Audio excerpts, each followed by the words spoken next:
The night was electric, almost as if the stars themselves were tuned to the rhythm of the music pulsing through Graceland. I remember it was mid-November, and Elvis had thrown one of his legendary parties. The air was crisp, and a cool breeze swept through the den and patio, where everyone was mingling and having a great time. But my eyes kept drifting back to the stairs, waiting for Elvis to make his grand entrance.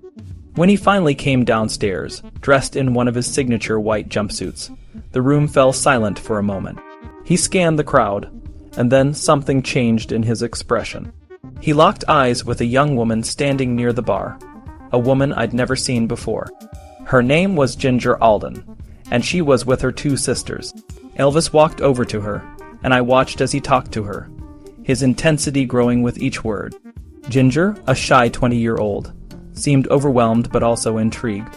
No one else tried to join their conversation. It was as if they were in their own world. A couple of nights later, Dean told me he had gone with Elvis and Ginger to Las Vegas for their first date. I didn't think much of it at the time.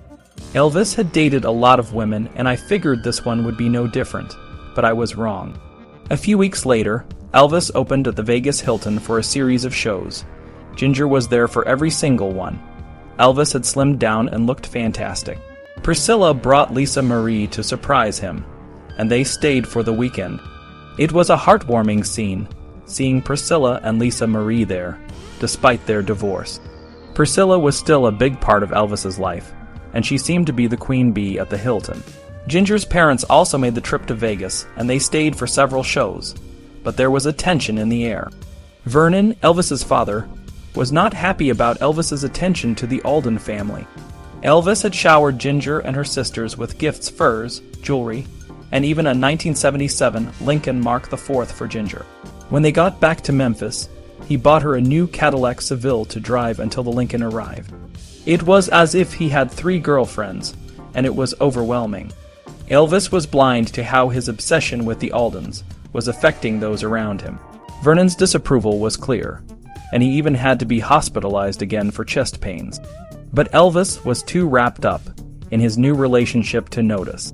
New Year's Eve rolled around, and Elvis was performing in Pittsburgh. Ginger was by his side, and it was obvious that her presence was affecting his performance. He was at the top of his game, and the crowd was ecstatic. He even accompanied himself on the piano during a couple of numbers.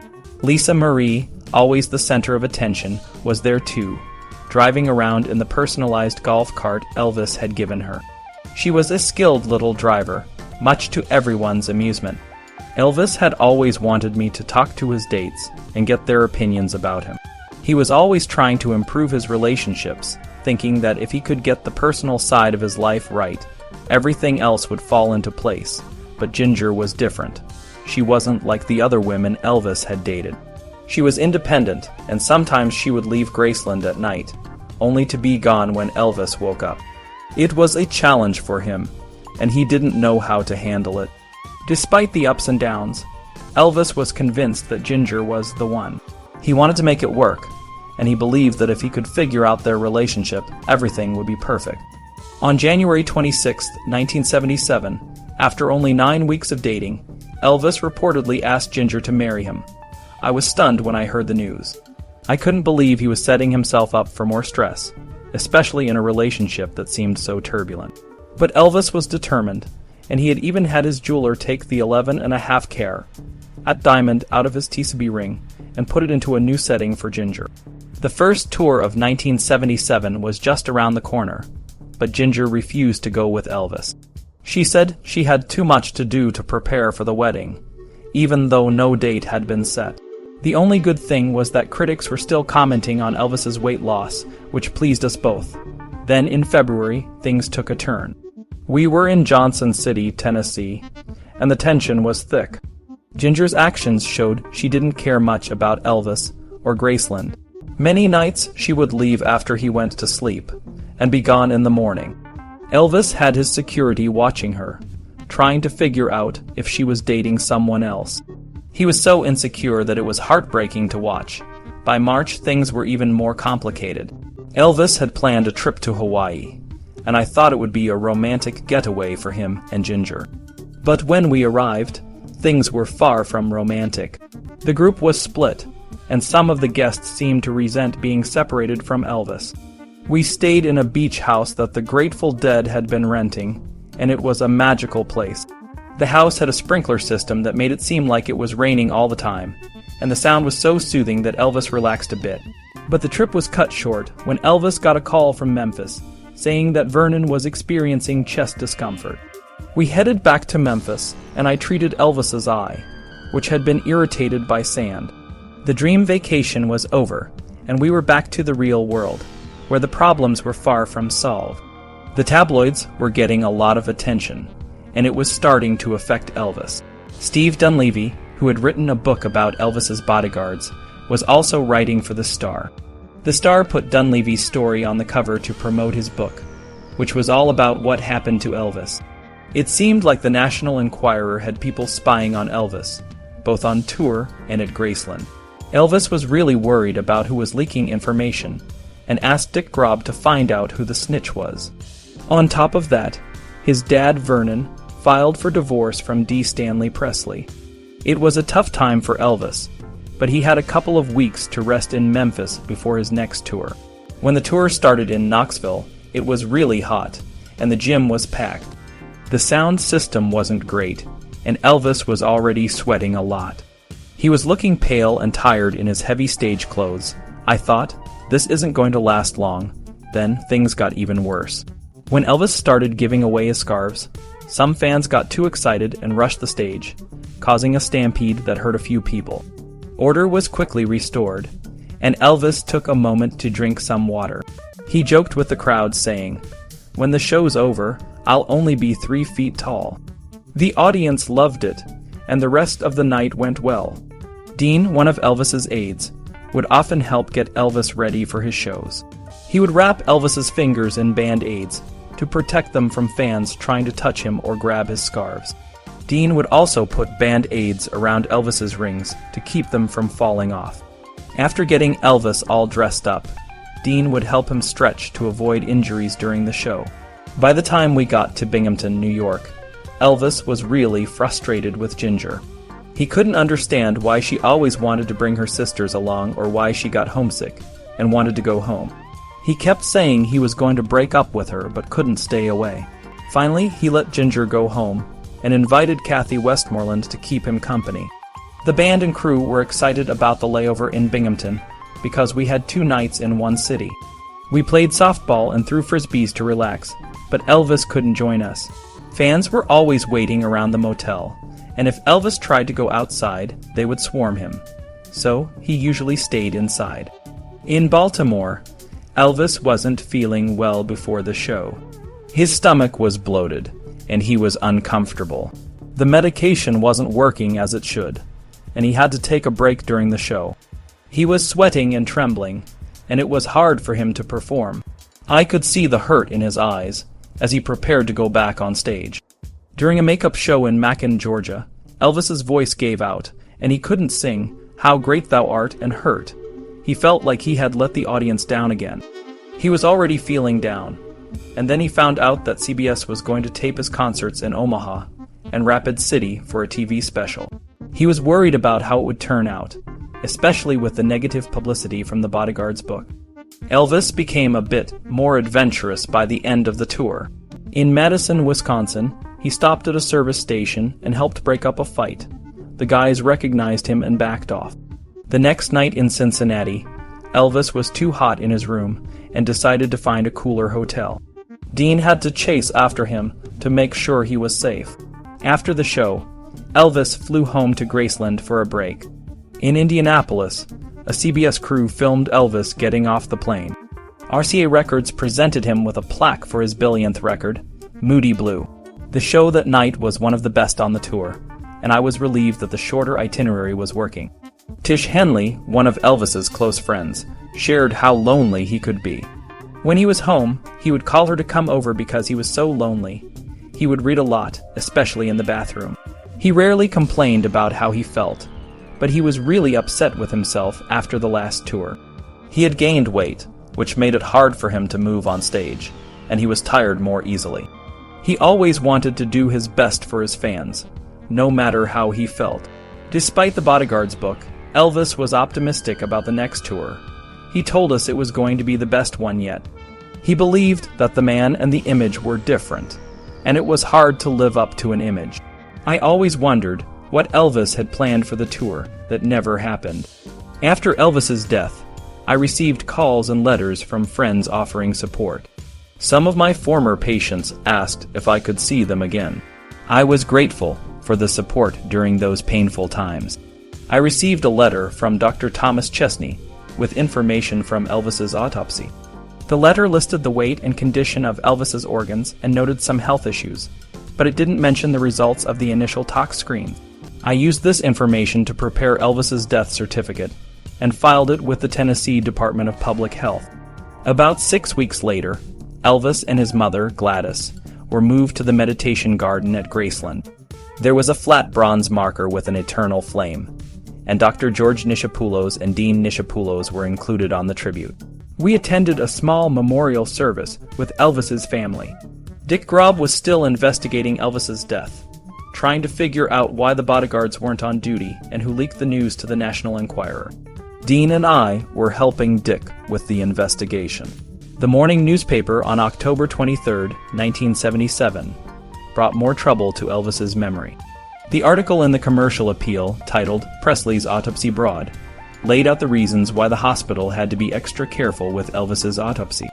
The bodyguards had written a book that raised suspicions, and Elvis had been hospitalized 6 times in just 4 years. His family had asked for an autopsy, and there were conflicting stories about what happened when Elvis's body was found. The article said that a lot of people from the pathology department at Baptist Hospital watched the autopsy, and they were surprised when they couldn't find any clear signs of disease in Elvis's body. Dr. Jerry Francisco, who was in charge, was supposed to say that the autopsy was inconclusive, but instead, he said that Elvis died from a heart rhythm problem that might never be fully understood. This made the hospital staff feel embarrassed because they had built a good reputation over the years, and now it felt like they were failing. Dr. Eric Muirhead, a top expert in heart disease, said that Elvis's heart didn't show any signs of serious problems. The main issue, according to Dr. Muirhead, was the 7 drugs found in Elvis's system. This sparked another debate, because different tests showed different results. The coroner's report didn't find a drug called Placidil, but another test did. The hospital sent samples to a lab in California, and they found 10 drugs in Elvis's body, including high levels of codeine, quaalude, and barbiturates. These drugs, when taken together, could have a much stronger effect than if taken alone. The hospital's report said that Elvis's death was caused by a combination of these drugs, a condition known as polypharmacy. They even said that Placidil and codeine, when taken together, could be lethal. But I couldn't find any evidence to support this claim, and other experts I talked to couldn't confirm it either. Dr. Francisco didn't believe Placidil was in Elvis's system, and if it was, it wasn't in a high enough amount to matter. The hospital claimed they were keeping the autopsy report private, but they kept talking about it publicly. I thought the estate should have confronted them, but they never did. I felt left out because the hospital didn't share the autopsy results with me, even though I was Elvis's attending physician. I had to read about it in the newspaper, which made me uncomfortable. I found out that Dr. Francisco, Dr. Muirhead, and Morris Elliott had visited Graceland to talk to Vernon, Elvis's father. They told him that the hospital believed Elvis's death was drug-related, but Dr. Francisco said he needed more time to review the report. When the press conference came, Dr. Francisco stood firm. He said that after reviewing all the evidence, Elvis died from heart disease, and that there was no evidence of drug abuse. He explained that only 4 of the 10 drugs found were in significant amounts, and they were all within safe levels. The media picked sides, and most supported the hospital's theory of a drug overdose. The hospital couldn't release their report because of the Presley family's request for privacy, so the coroner, Dr. Francisco, became the main voice. The controversy continued because people thought the coroner was hiding something. But the truth was that sometimes, even after an autopsy, the exact cause of death remains a mystery. This can happen with heart problems that can't be seen in an autopsy. I talked to Dan Warlick about all this. He said that the problem wasn't that the doctors had different opinions. It was that they didn't handle their differences well. The hospital was used to just describing what they found, not deciding the cause of death. They took on that extra step with Elvis, and it caused a lot of trouble. I decided to dig deeper into the bioscience laboratory report and the concept of polypharmacy. I realized that doctors often prescribe multiple drugs to patients, and it's not unusual. But the way it was presented in Elvis's case made it seem more sinister than it might have been. The whole situation was a mess, and it made it hard for the truth to come out. I had read the newspaper comments about the Baptist Hospital's analysis of Elvis's death. It seemed to me that they had missed some key points when they concluded it was drug-related. Their evidence was too clinical and didn't consider everything. Sure, Elvis had a lot of drugs in his system, but were the levels high enough to be deadly? No. Did the combination of drugs cause his death? No. I thought a forensic analysis might give different results. Elvis's actions on the night he died didn't fit the idea of an overdose. He had business meetings, played racquetball, and then read before trying to sleep. If he had overdosed, he wouldn't have been able to do all that. The idea that sedatives could have killed Elvis seemed ridiculous to me. He wasn't even asleep when he died. How could sedatives have killed him if they couldn't even put him to sleep? Most of the drugs in his system were ones he had been taking for a while. He had been taking the same medications every day and was walking around just fine. So it didn't make sense that they would suddenly kill him. The Demerol was only found by one lab, and it was a very small trace. I didn't prescribe that to Elvis. He had been addicted to Demerol and had detoxed from it. When he was hospitalized in April 1977, they found contraband Demerol, which I suspected led to his reaction in Palm Springs. The Demerol couldn't have been a factor in his death, because it had been in his system for too long. Elvis didn't take the Dilaudid I prescribed the night he died. Some people thought it might have played a role, but the answer is simple. Either he never got the Dilaudid or he decided not to take it. Dilaudid wasn't in his blood, so it didn't kill him. Even if it was in his stomach contents, it wouldn't have mattered. A substance in the stomach can't cause death. It can only be a clue to how it happened. If a drug is in the blood in a sufficient amount, and pills containing that drug are found in the stomach, then the pills in the stomach were the source of the drug in the blood. The ethanamate, or Valmed, in his system was a new medication for him. It worked well for his insomnia, which is why his Placidil level was low. He had replaced Placidil with Valmed. Methaqualone and Valium were good for insomnia, anxiety, and panic disorders, which Elvis had, especially when traveling or preparing for a tour. Unfortunately, these drugs were misused by the public, leading to Valium being restricted and Quaaludes being discontinued. They were actually good medications when used properly. Codeine was strange. Elvis didn't like it because it made him itch. I thought he might have gotten it from a dentist he saw the night he died, but I never considered it a factor in his death. A codeine overdose causes a slow death, not a sudden one. The lab reported that Elvis had 1.08 micrograms of codeine per 100 milliliters of blood. They cited a case where a patient with 1.20 micrograms died from a codeine overdose. They argued that the other drugs in Elvis's system made up for the difference, but that didn't convince me. If the lab had a better reference case, they would have used it. Elvis might have had a tolerance to codeine, meaning he could take more without being affected. I didn't prescribe codeine for him. It was one of the medications prescribed by another doctor and mailed to him. I didn't think Elvis got high from codeine, because it's a minor narcotic. I couldn't accept the bioscience laboratory report's conclusion that the drugs in Elvis's system caused his death. The report was well documented and the lab was credible, but I couldn't make it work. Journalists and the public didn't have a problem with it, and it led to Elvis being labeled as a drug addict who died from an overdose. The controversy made me review my own autopsy notes. I wanted to be more objective after some time had passed. When we opened Elvis's chest during the autopsy, there was no evidence of choking. His lungs were healthy and dry with no fluid buildup. His airways were open, and there were no signs of a recent heart attack. His heart was about 1.5 times the size of a normal heart, which is common in athletes and people with high blood pressure. One thing I wanted to follow up on was the bone marrow samples. The doctor who collected them thought they looked like cancer cells, but after further testing, he concluded they were normal cells. Elvis's liver had abnormal amounts of fat, which we had noticed in 1975. His colon was much larger than normal, which caused a lot of discomfort. Barium from a previous X-ray was still in his colon, which could have caused blockages. Elvis's colon condition was much too severe to be caused by drugs alone. We tried many treatments, but they only worked for short periods. I suggested removing his colon in 1975, but the surgeon didn't think it was appropriate at the time. Years later, I learned about colonic inertia, a condition where the colon doesn't function properly. Dr. Chris Lahr and Dr. Thomas Abel, specialists at the University of Mississippi, have been treating this condition for years. They confirmed that Elvis's symptoms matched the disease. They explained that colonic inertia can be congenital or acquired, and it can be seen with an MRI. Surgery is the definitive treatment. After reviewing my notes, I agreed with Dan Warlick, the coroner's investigator, that Elvis died from a Valsalva maneuver. When the body strains, it can cause the heart to stop.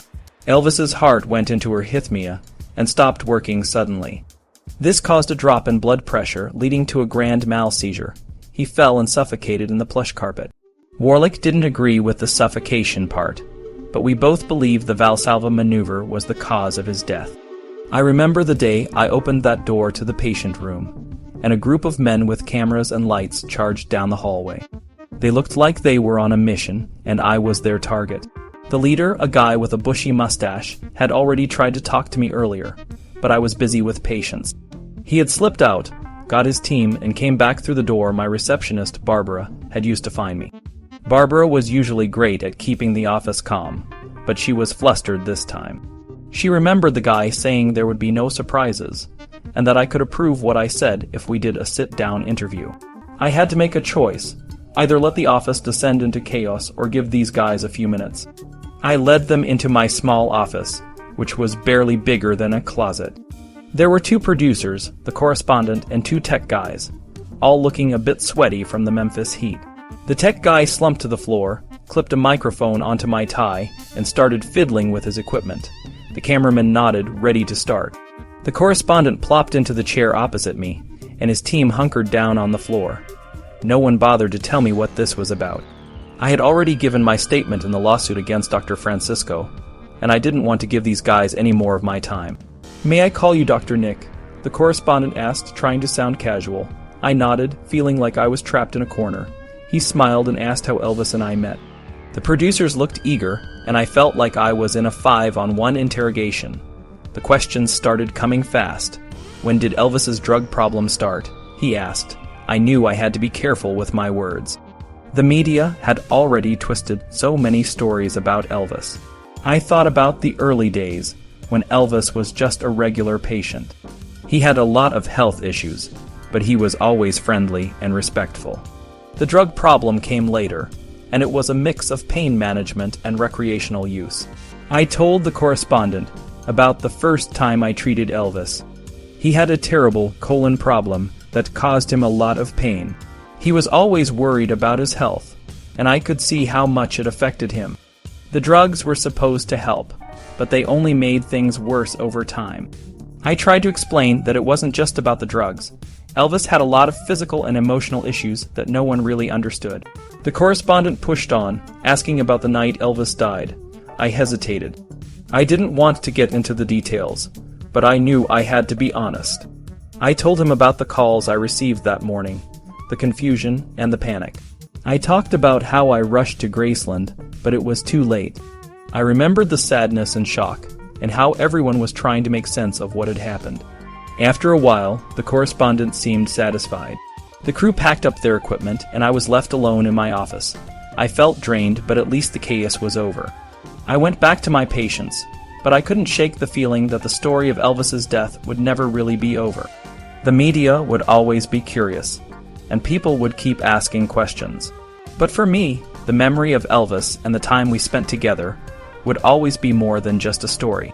It was a part of my life, and it would stay with me forever. I didn't feel like I had to answer that question, so I told the reporter, "I won't discuss that for obvious reasons. It's confidential and personal." The team facing me watched my reactions closely, almost like they were keeping score. They seemed more interested in how I reacted than what I actually said. The reporter then asked, "Did you ever counsel Elvis against taking drugs?" I found this insulting. The interview was getting too combative, and I didn't like the direction it was taking. I thought, what right do these people have to challenge me like this on camera? When they saw I was about to end the interview, the reporter shifted gears and asked nicely about my relationship with Elvis. The question was appropriate, so I answered it. Then the ABC reporter asked if my financial dependence on Elvis had ever affected my medical judgment. I was taken aback. "What financial dependence?" I retorted. I was never financially dependent on Elvis. I started to explain that the house loan was a business deal I was repaying monthly, but I stopped. I didn't want to discuss my finances on national television. I had no idea about the other loans he mentioned. This was a waste of my time, and I was about to end the interview. But then the reporter held up a manila folder and said, "The records indicate that, especially in the last year of his life, you prescribed certain medications to Elvis Presley in quite extraordinary large amounts. Why?" I was direct and honest. "I can't comment on that, and I don't believe it's true." I was confused. What medications, what large amounts, what last year of his life? If anything, I was prescribing less medication for Elvis at that time. The reporter then said, "Well, the records we have, doctor, indicate that from January 20th, 1977, until August 16th, 1977, the day he died, you prescribed over 5,000 Schedule II narcotics and/or amphetamines to Elvis Presley. That's about 25 per day." I was shocked. "I don't believe that," I said. He asked if I needed to refresh my memory or if I denied it. "I deny it," I answered firmly. He paused, like a judge about to make a final decision. "Make a statement as unequivocal as you can, then, doctor." I thought I was being clear. "I don't have anything else to say," I said. He started listing drug names and numbers, talking faster and louder. He asked if I remembered writing a dilated prescription for Elvis on the day he died, and what the rationale was. He pointed out that dilated was a strong narcotic. I could have shown him the physician's desk reference, but I didn't need to. I explained that dilated is for moderate to severe pain, and the 4 mg pills can be taken every 4 to 6 hours. I didn't prescribe the 8 mg pills. The reporter then said I could have prescribed aspirin for Elvis's toothache. He was working himself up, and I knew it was time to end the interview. He wouldn't let go, though. He asked about the 600 pills I allegedly prescribed the day before Elvis died. "That's not true," I shot back. He kept pressing, hoping for a big confession. I said, "I've got a lot of work to do. The interview is closed." He asked if I had any regrets as I was removing my microphone. "No regrets," I answered. I had no regrets about being Elvis Presley's doctor and friend, but I regretted talking to the ABC team. After the interview, 2 men in suits walked into the medical group reception area and demanded to see me. They were from the State Healing Arts Board. They presented a legal indictment, and I signed it, noting the time, 12:55 p.m., September 7th, 1979. The story hit the local news, and the Memphis Press-Scimitar reported the conflict over Elvis's cause of death. The article listed the state's charges against me, saying I had prescribed drugs in an unprofessional manner. 2 days later, the Commercial Appeal ran a piece about the investigation, saying it had been ongoing for over a year. It turned out that after the ABC interview, they had gone to the prescription house and talked to Jack Kirsch, who filled most of Elvis's prescriptions. Kirsch was afraid of being implicated and gave them leads to other places.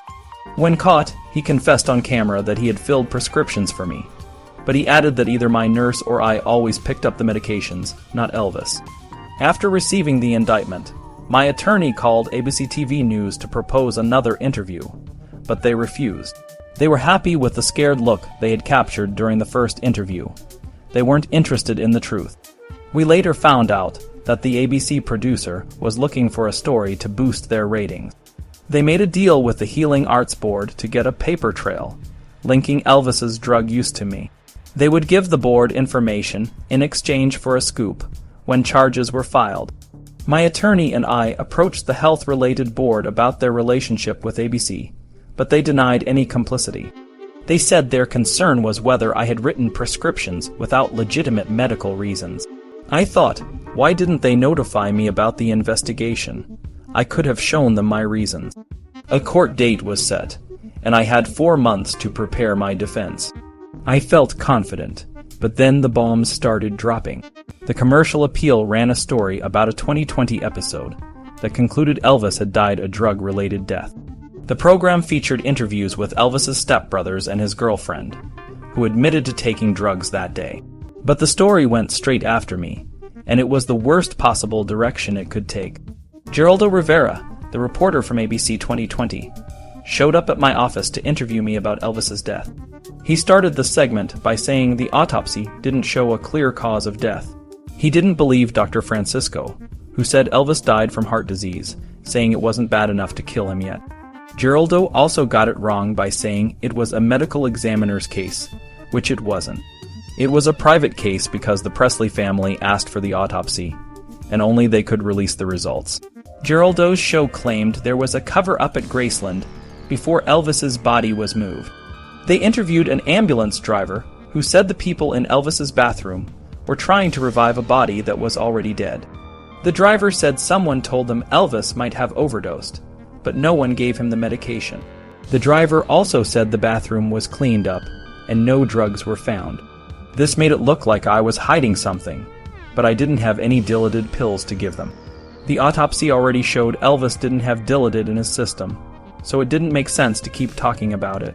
Geraldo's team interviewed a lot of people, but they never talked to the Presley family or any experts who could support Dr. Francisco's cause of death. They didn't even try to find balanced opinions. It was like they only wanted to tell one side of the story. The show said there was no real police investigation, but there was. The homicide division of the Memphis Police Department was there, and they ruled it a natural death. There was no reason to investigate further. Geraldo also said that Elvis's stomach contents were destroyed without being analyzed, but there was nothing meaningful to keep. Elvis had been fasting for days, so there were no pills or drugs in his stomach. Geraldo claimed there was no coroner's inquest, but there wasn't one because the death was ruled natural. He also said the DA was never officially notified, but the DA read the report and concluded there was no crime. Geraldo kept saying Elvis had access to a lot of drugs, but they were all legal medications given by a nurse following my instructions. He also said reports were missing from the coroner's file, but that didn't mean they were hidden. The coroner didn't have to give ABC access to the records. Geraldo's show ended with him saying he hoped the story wasn't true. He said he was angry with people who called Elvis a drug addict, but he didn't tell the other side of the story. He didn't talk about how Elvis supported a large family and ran a big business. He didn't show Elvis as a dedicated, hardworking man who was dealing with serious health issues. The fallout from the show was intense. The next day, the commercial appeal reported that Baptist Hospital was reviewing my practice because of the 2020 segment. The hospital's spokesperson said they were looking into it because of the State Board of Medical Examiners' charges against me. They never had a reason to review my cases before, but now they were jumping on the bandwagon. The same day, another headline said I was the target of a criminal inquiry. The DA office said they were investigating whether I might be criminally responsible for Elvis's death. They admitted that the 2020 show made them take a closer look. It was a coincidence that they decided to investigate just hours before the show aired. The DA office even shared their information with ABC for their next Elvis story. I was sick about what was happening to Elvis's legacy. My career and livelihood were at stake. I had the truth on my side, but it didn't seem to matter. How could I defend myself against a powerful TV network? It felt hopeless. I stood in the courtroom, ready to face the charges before the Tennessee Board of Medical Examiners. The hearing was open to the public, and the media from all over the country was there, creating a circus-like atmosphere. I was worried about the privacy of my patients, as the law required them to testify or face jail time. The idea of exposing their confidential information was deeply troubling to me. The initial complaint against me was 7 pages long, accusing me of overprescribing drugs to Elvis Presley and 15 others, including Jerry Lee Lewis and Arthur Baldwin. But the complaint grew to 59 pages, covering a longer period and involving more patients, including my daughter and me. It was clear that the charges were being expanded to make a stronger case against me, and I felt like I was being set up. The drugs listed in the complaint were legitimate medications for specific medical issues. Elvis did not have these drugs with him. They were administered by a nurse or me when he needed them. The focus on the numbers of prescriptions and the combination of drugs made it seem like I was the one to blame for Elvis's problems, but I knew that was not the whole story. The board members didn't see the full picture of Elvis's medical history or the challenges he faced. My legal team and I fought hard to present our case. We argued that I had always acted in the best interest of my patients, conducting thorough examinations and providing the necessary treatments. We also pointed out that the standards for prescribing medications were constantly changing, and I had done my best to comply with them. The most personal and painful part of the charges was the claim that I had overprescribed drugs to my daughter and myself. There were no clear guidelines at the time about doctors treating family members, and we often wrote prescriptions for ourselves to have medications on hand for emergencies. Once we explained this, those charges were dropped. Throughout the hearing, I tried to focus on the positive results of my treatment, especially for patients who had overcome drug dependence. I hoped the board would see the value in my work and the care I provided. In the end, the hearing was not just about me. It was about the broader implications for how doctors treat patients and the role of the media in shaping public opinion. Despite the negative publicity and the hostile public sentiment, I remained committed to my patients and my family, doing my best to provide the care they needed. The media coverage and the emotional toll of the case were overwhelming, but I held on to the belief that the truth would eventually come out. I knew that my fight was not just for myself, but for the integrity of the medical profession and the trust between doctors and their patients.